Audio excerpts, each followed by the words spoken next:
Hello, everyone. Yes, it's me again, Armstrong.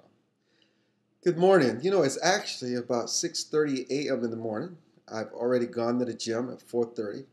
Had an incredible workout for about an hour and 20 minutes. That's my routine.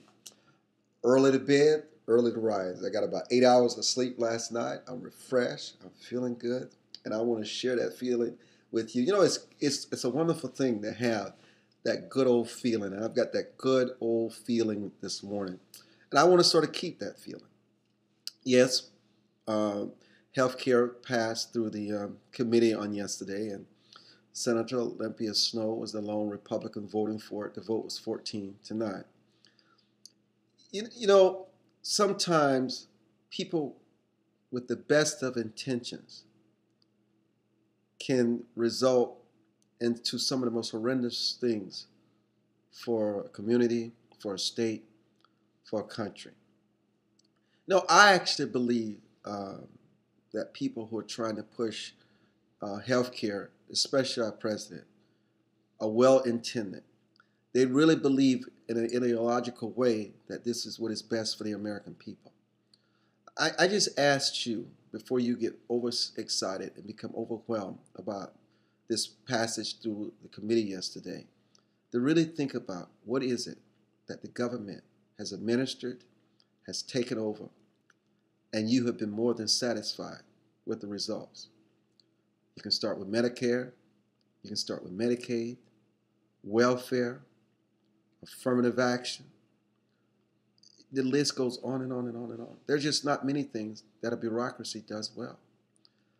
I think the real issue boils down to is whether the private citizen or the federal government is ultimately responsible for its health care.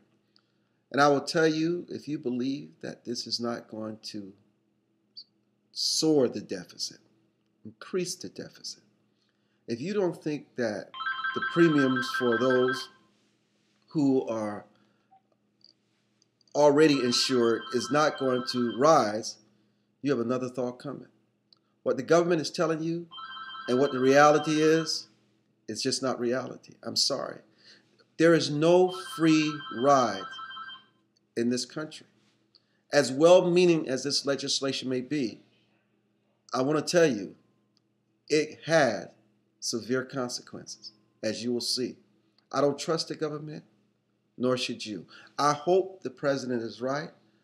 I hope the Congress is right. But if I use history as a backdrop, you're whistling Dixie. You cannot do for a people what they should and can do for themselves. You cannot take care of a nation by providing every aspect for every aspect of their lives. People learn to need to do for themselves. They need to learn discipline, work ethic, sacrifice, thrift, faith in God. There's just some things the government cannot do. Now listen, there are people who need a temporary bridge because they face some incredible circumstances. But that bridge should never be permanent. Yes, there's a role for government, but it's a very limited goal. And let me tell you, the best Department of Health, Education, and Welfare I had growing up was my mother and my father, and today, myself. There is no substitute for it. There's no way around it. And I'm here to tell you, I'm here to tell you that it's just not going to work. You got to do it for yourself, folks. That's just the way it is. That's the American way. You have a right to succeed, but you have a right to fail. So I say to you, pray for our government.